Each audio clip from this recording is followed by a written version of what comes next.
Доброе утро, друзья! Начинается третий день моего путешествия по самым заброшенным местам Камбоджи. Ну, может быть, не самым, конечно, есть еще более заброшенные. Но, во всяком случае, и эти хороши. Сегодня я еду из местечка Пном-Дек. Я даже помню, как называется. Пном-Дек, Железная гора. Это вот место, где добывали железную руду представители народности Куай, которые в посещенном мною вчера комплексе при Акан Кампон Свай как раз и занимались металлургией после того, как этот комплекс покинули кхмеры. Почему покинули, зачем покинули, выгнали их или сами ушли, этого никто не знает, но металлургией там занялись с 13 века. Впрочем, смотрите фильм, который уже вышел, то есть предыдущий ролик, и там я об этом более подробно рассказываю, а еще подробнее вы можете почитать на моем телеграм-канале «Друг Аркадий. Пища для ума». Там я публикую статьи, в которых глубже погружаюсь в темы, потому что снимаю я спонтанно, и не все приходит в голову вовремя, не все и не всегда приходит в голову вовремя. Извините, я немножко сонный, потому что уже третий день встаю, ни свет ни заря. Сейчас уже надо выдвигаться, я допиваю свой утренний кофе.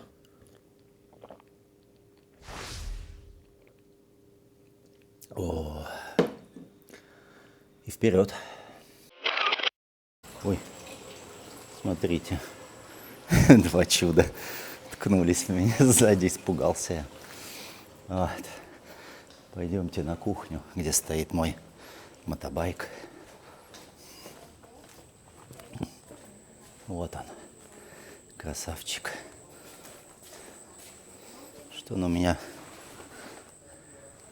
Смотрите, какой он грязный после вчерашнего. Жесть. Надо бы его помыть, надеюсь, помою.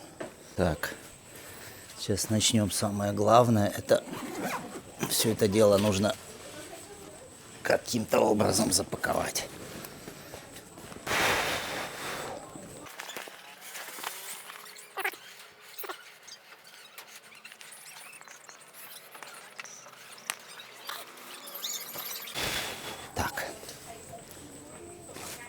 Этот легкий вещмешок мы кладем спереди.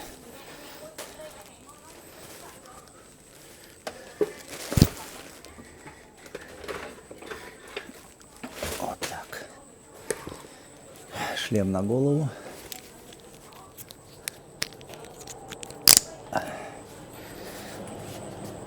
Есть еще сумочка для телефона.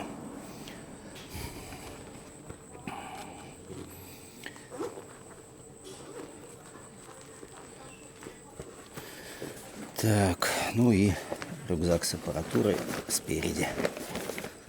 Вот так. Ну вот, посмотрите, я и готов ехать дальше. Ехать мне сегодня, не знаю, сколько там, километров 200, может быть. Ну, по пути посмотрим несколько интересных объектов.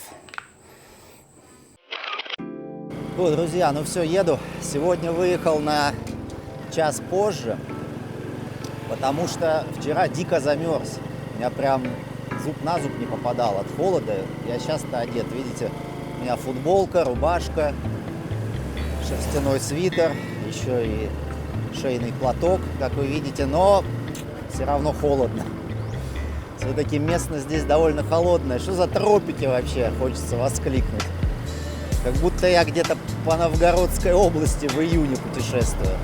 Ехать хорошо, дорога здесь прекрасная, ну, по камбоджийским меркам просто огонь. Ехать недалеко, километров 20, наверное, мне осталось, может даже меньше, до первой точки, которую мы сегодня увидим. Это очередной, вроде сегодня суббота, все равно они ездят, грузовики эти. В общем, это очередной загадочный комплекс, который не то что не посещается туристами, но даже и исследователи на него уже давно забили. Но вокруг, посмотрите, горы. Прекрасная местность, вообще просто красота. Здесь можно провести на самом деле не одну неделю. По этим горам можно ходить, там есть тропинки, ну, дикие, конечно, тем не менее ходить можно.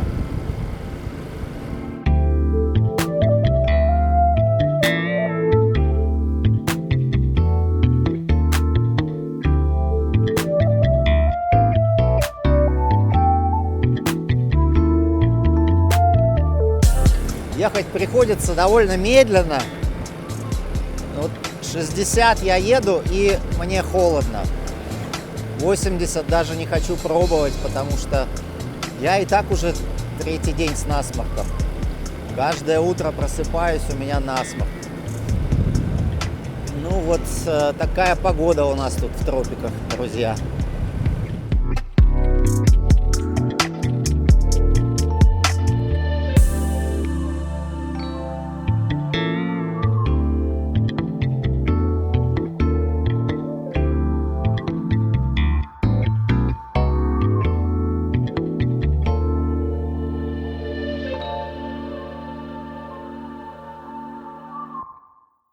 Вообще сложно себе представить, что еще 20 лет назад здесь никто не жил. Да? Сейчас в Камбодже, ну, не сейчас в Камбодже, а в принципе в Камбодже так, как только прокладывают дорогу, так сразу вдоль нее поселяются люди. То есть вот не было людей, а на следующий год ты по этой дороге едешь, а там уже сплошные дома. У меня уже был такой опыт на севере Камбоджи. Мы как-то поехали по дороге, которую даже еще не открыли. То есть ее уже проложили, но она официально еще была не открыта. И мы по ней, ну сколько там, километров 200-300 проехали. Пусто. Было страшно ехать, потому что, не дай бог, пробьет колесо автобуса, а мы на микроавтобусе ехали. И его пробило. Его пробило, ну, у нас, конечно, была запаска, мы поменяли, ну, а потом ехали в страхе, что, не дай бог, еще одно пробьет. Ну вот. А на следующий год, когда мы поехали по этой дороге, там уже живого места от домов не было. Просто люди расселились. Ну, в общем, как-то так.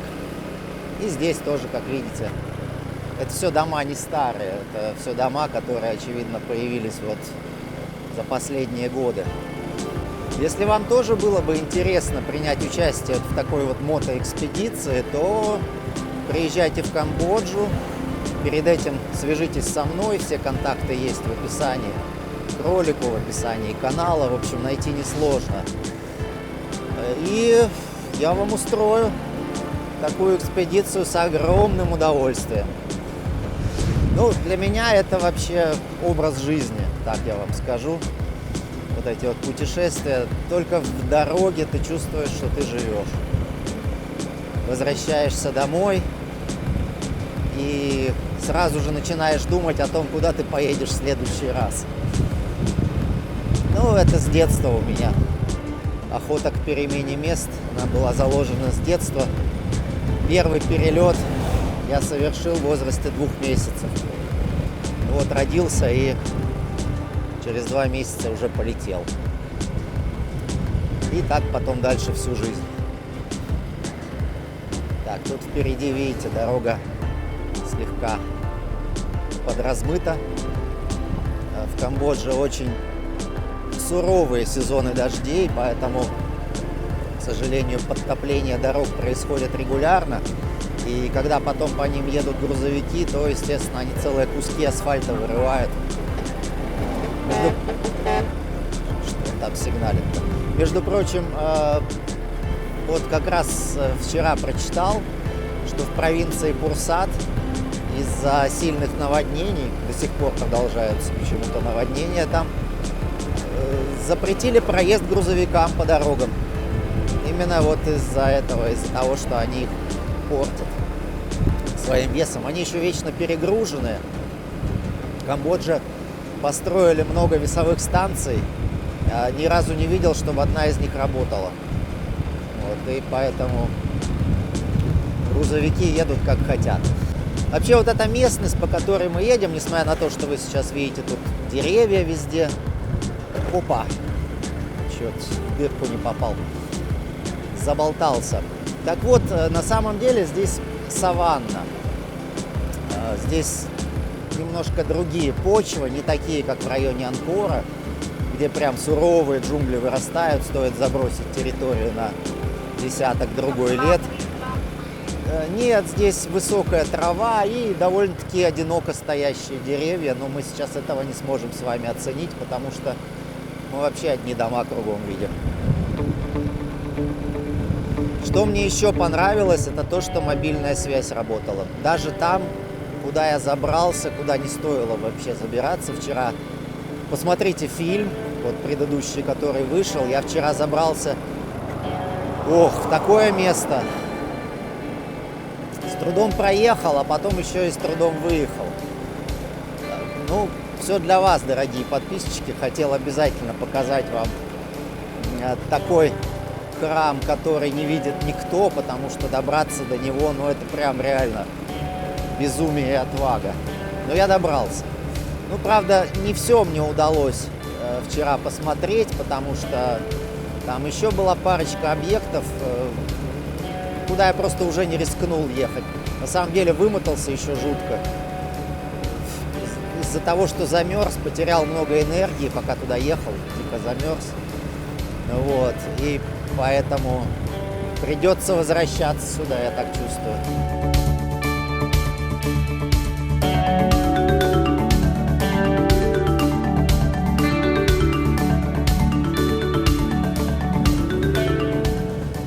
Так, ну все, уютная асфальтированная дорожка закончилась, свернули на грунтовку. Где-то здесь у нас спрятался наш первый объект. Осталось ехать 1 минуту, показывает навигатор. Ну, наверное, так оно и есть. Дорога хорошая какая, прям как в парке. Чудо, чудо. Надеюсь, дальше все будет хорошо. Вчера дождя не было, поэтому так-то все уж должно, по идее, подсохнуть. Не знаю. Здесь красиво. Вот по такой дороге бы и ехал. Знаете, ведь асфальтовая меня тоже немножко бесит. На этой дороге хотя бы нет соблазна разгоняться до 100. Потому что вот это вот, ну, сейчас уже потеплело. Сейчас я уже ехал хотя бы 80, но, извините, 60 это все равно, что пешком идти. О, какое дерево рухнувшее.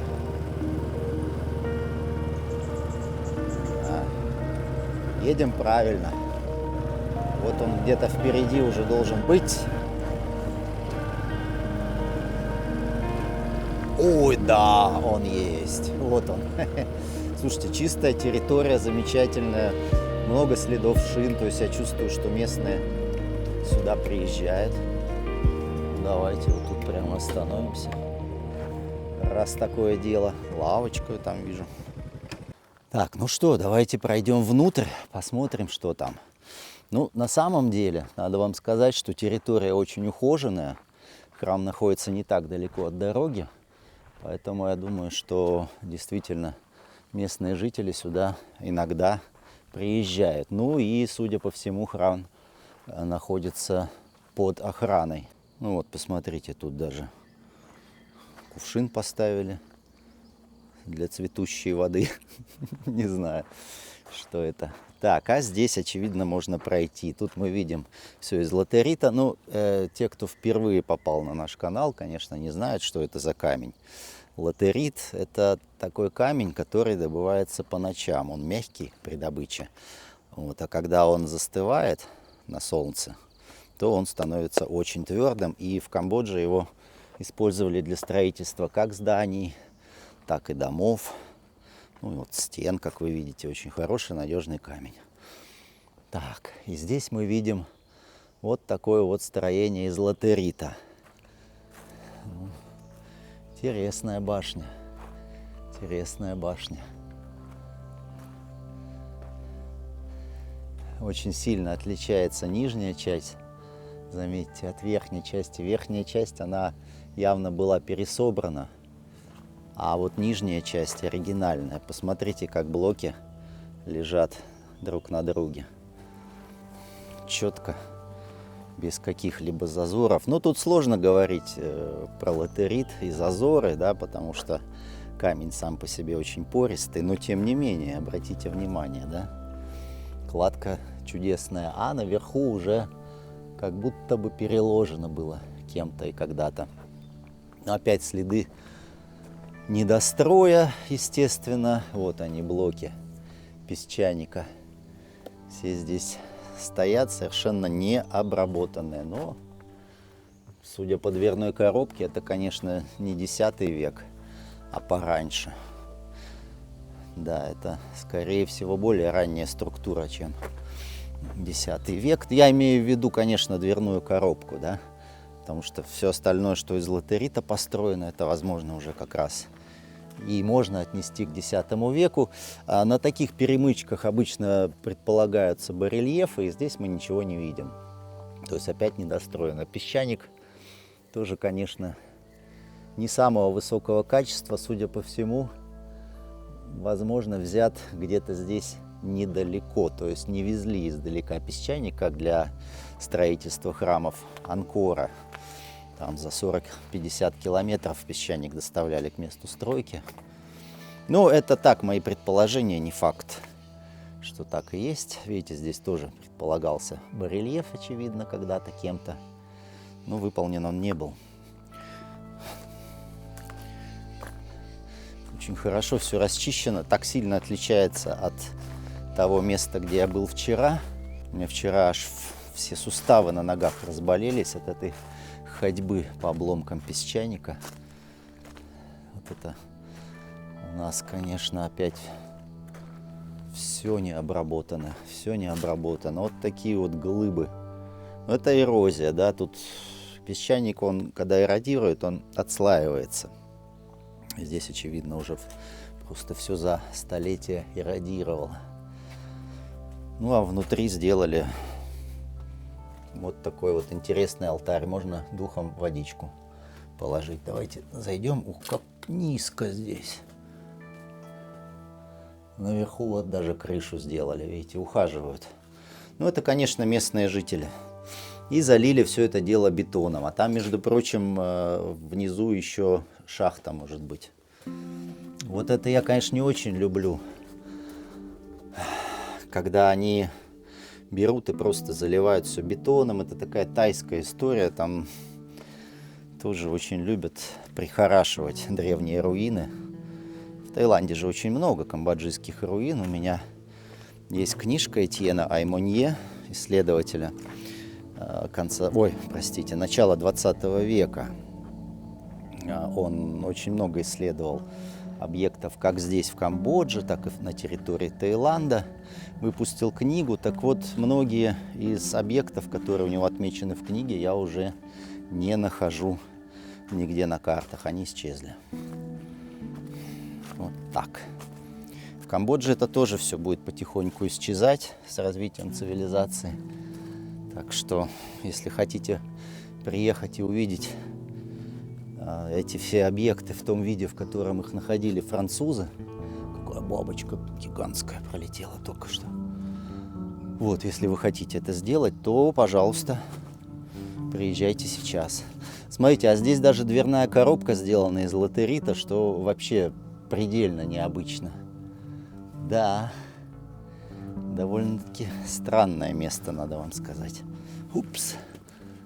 Поднимемся наверх, и здесь уже был вход. Ну, в нашем случае это выход. То есть очень маленькая территория. Вот это у нас получается восток. Если мы сейчас пройдем туда, там, по идее, должен быть какой-то водоем. Вот к каждому такому объекту в Камбодже обязательно прилагался водоем. Не смотрите на тот, он слишком маленький. Кстати, наверняка вот с этой стороны тоже был водоем. Сейчас он весь засыпанный. Они парные. Интересно. Интересная конструкция. Необычная очень.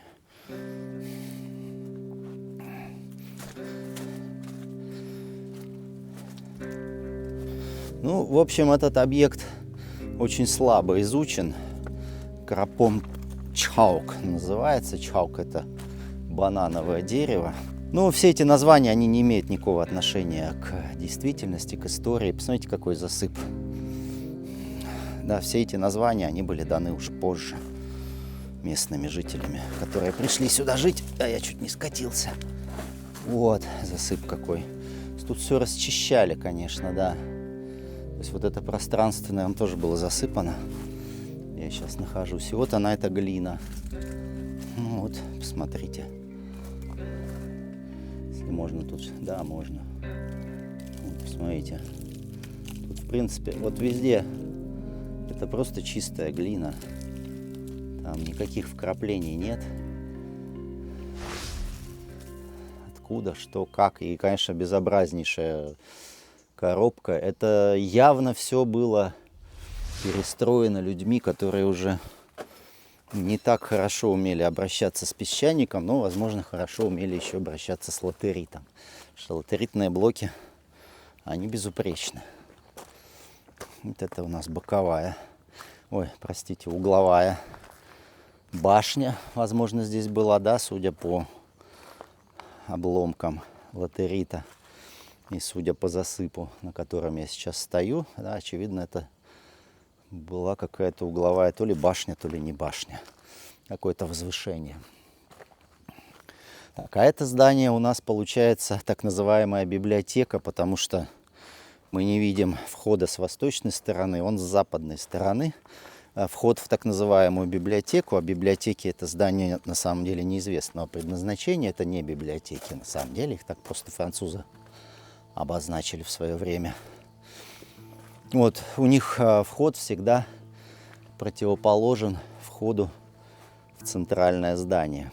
Там у нас центральное здание. Кстати, там 4 входа у этой центральной башни, что тоже необычно, потому что обычно в Камбодже мы имеем дело с 3 фальшивыми дверями и одной настоящей с восточной стороны. Ну вот, кстати, тут тоже лежат блоки песчаника, совсем не маленькие. И везде мы видим вот эти вот следы, продолговатые следы, оставленные неведомым инструментом на твердом песчанике. Он реально твердый. То есть он по твердости почти как гранит. Ну, здесь вот видим, кстати, следы замка. Вот он идет под углом 45 градусов, потом выходит в горизонталь. Вот такой типичный замок. На верхний блок я даже не знаю, где он. Вот это боковой, вот отсюда, а верхнего я вообще не вижу. Может быть, вот это он. Ну, все, конечно, в жутком состоянии, необработанном. То есть это какая-то вторичная история и предположение, да, что это X век. При этом мы видим в X веке какие-то потрясающие совершенно постройки. В районе Анкора, например, да. И здесь это тоже датируется X веком. Очень интересно. Вот тоже, видите, с замком блок полностью весь в земле. Да, тут еще, конечно, раскапывать и раскапывать надо, чтобы докопаться до пола. Какой-то пол здесь тоже из камня. Они ж по земле-то тоже, в общем-то, не ходили. А тут давайте заглянем внутрь. Да, класс. Так, в одиночестве. Ой, господи, зачем мне в глаз лист? Какое-то было закрытое помещение, вот с входом. Такое маленькое помещение. Что это? Карцер? Тюрьма? Непонятно. Мы не знаем действительно предназначение всех помещений этих, в принципе, да, то есть мы не можем исходить из того, что это были религиозные здания изначально. Потому что приспособить под религиозные цели можно все что угодно, но, скорее всего, все-таки они, наверное, имели какое-то другое предназначение, а потом они уже стали так называемыми индуистскими храмами. О, да, там есть водоем. Сейчас мы туда подойдем. Давайте сначала посмотрим. Вот с главной, с восточной стороны вход снаружи. Вот так это выглядит.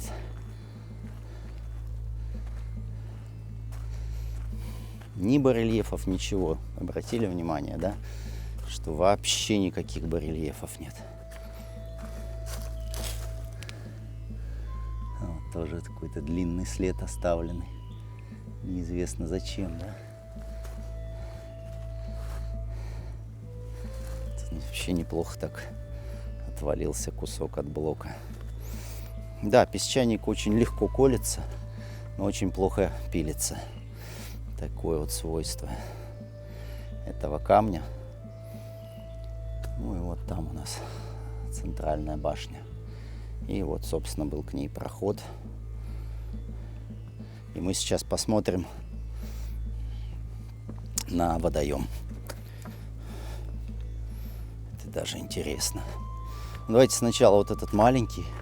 Он облицован был. Просто кто-то вырыл яму в земле. Это прям облицованный водоем, облицованный латеритом. Ну, наполняется он, судя по всему, дождевой водой. Да. Вот мы видим облицовку везде. Вот она. Облицовка.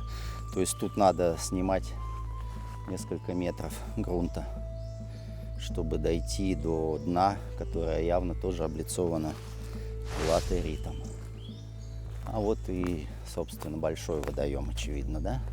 Который примыкает к этому зданию, к этой крепости. Вот вопрос тоже, зачем при каждом так называемом храме у нас большие водоемы? Ну это не такой большой, но мы его размера на самом деле оценить не можем.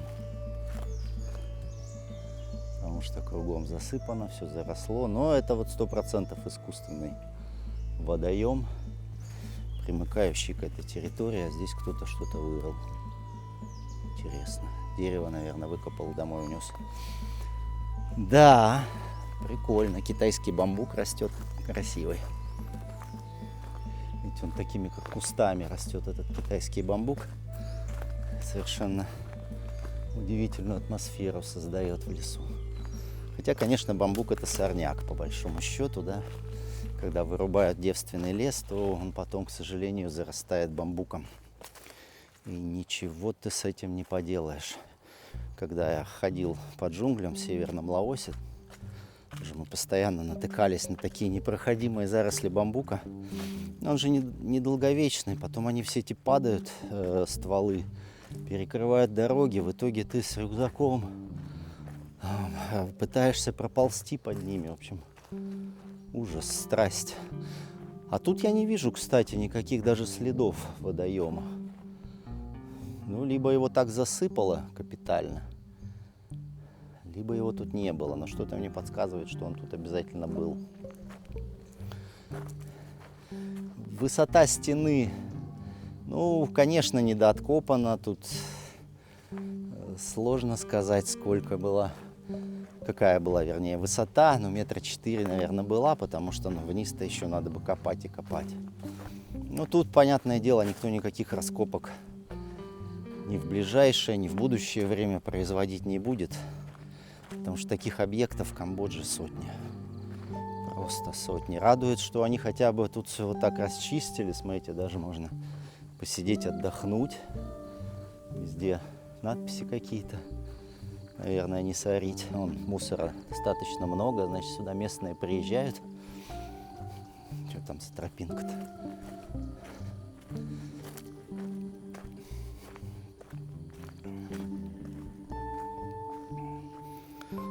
Тут ничего нет, наверное. Только лишь... бамбук цепляется. Ой. Очень тут влажная земля. А там домик, кстати, желтый какой-то, смотрите. Уже современный объект.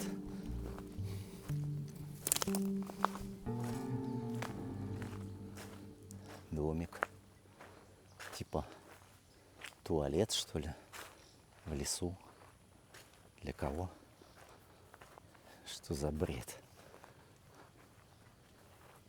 Не может быть, чтобы это был туалет. Давайте подойдем. Судя по состоянию краски, он не такой старый. В туалет реально, ребят. Бляха-муха, это туалет. А для кого он здесь?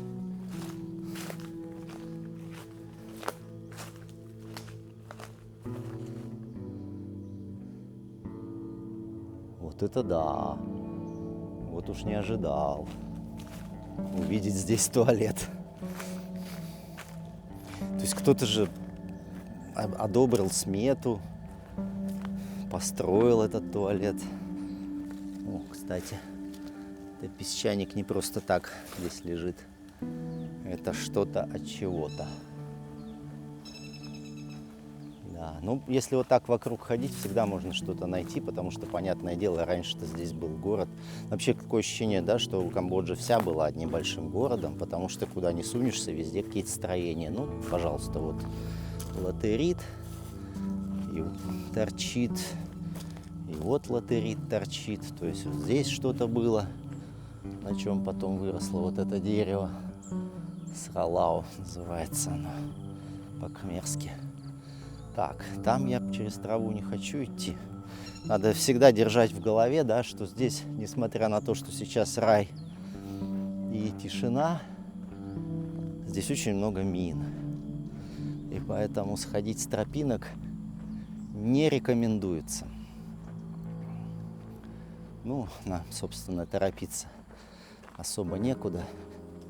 Мне сегодня надо проехать, я не знаю, сколько километров, 200-300, не знаю. Нет, 300, какие 300, о чем я говорю? 200, наверное, где-то, не больше. Вот, поэтому время есть. Сейчас еще только 9 утра. И я, пожалуй, уже отправлюсь к следующему объекту. Но сначала покажу вам вот еще кусок латерита, который здесь валяется. Тоже, конечно же, не просто так. То есть вот эта вся территория, она была застроена. Здесь жили люди. И посреди вот этого всего великолепия, которое мы себе мысленно представляем, да, стояла вот эта вот крепость. Ну, вот, понимаете, вообще нет никаких мыслей, для чего они строили эти здания. Вот реально, да? Поэтому проще всего их было обозначить как храмы и вообще не париться. Ну, такие темы я поднимаю в своем телеграм-канале «Друг Аркадий», поэтому подписывайтесь обязательно, если вы подписаны на наш канал «Мир на блюдечке». Если вы не подписаны еще на наш YouTube-канал, то обязательно сейчас подпишитесь, поставьте колокольчик, чтобы не пропускать следующие видео. Ну и лайк этому видео тоже, конечно, поставьте обязательно. Это помогает продвижению. А я, пожалуй, поеду к следующему объекту. Начинает становиться жарко. По-моему, уже скоро придется снимать шерстяной свитер. И вообще попахивает дождем.